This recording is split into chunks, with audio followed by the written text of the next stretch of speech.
Dictionnaire catholique. Saint-Esprit. Le Saint-Esprit est la troisième personne de la Sainte Trinité.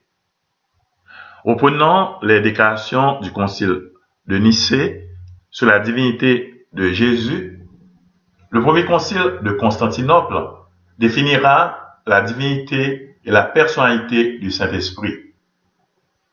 On en retrouve l'affirmation dans les symboles, tant en Orient qu'en Occident. Le Saint-Esprit procède du Père et du Fils, ou du Père par le Fils, ou selon la formule du pape Denis dans une lettre à Denis d'Alexandrie au IIIe siècle, l'Esprit procède du Père dans le Fils et remonte avec lui vers le Père. L'Ancien Testament révélait déjà obscurément l'existence de l'Esprit de Dieu. Dès les premiers mots de la Genèse, chapitre 1, verset 2, il est mis en parallèle avec la parole.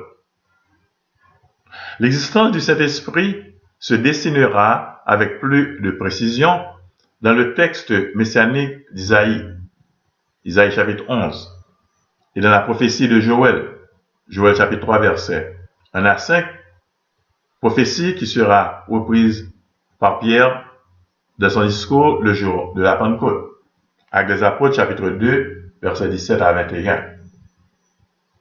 Dans le Nouveau Testament, l'existence du Saint-Esprit comme personne distincte du Père et du Fils est créée en pleine lumière. Qu'il s'agisse de la naissance virginale de Jésus, Matthieu chapitre 1, verset 18, Luc chapitre 1, verset 35, qu'il s'agisse du baptême de Jésus, Matthieu chapitre 3, verset 16, Jean chapitre 1, verset 32, qu'il s'agisse également de la mission des apôtres, Matthieu chapitre 28, verset 19. Dans le discours après la scène, Jésus promet à ses apôtres de leur envoyer le Paraclet, l'Esprit Saint, lorsqu'il sera auprès du Père. Jean chapitre 14, versets 24 et 25, Jean chapitre 16, versets 7 à 15.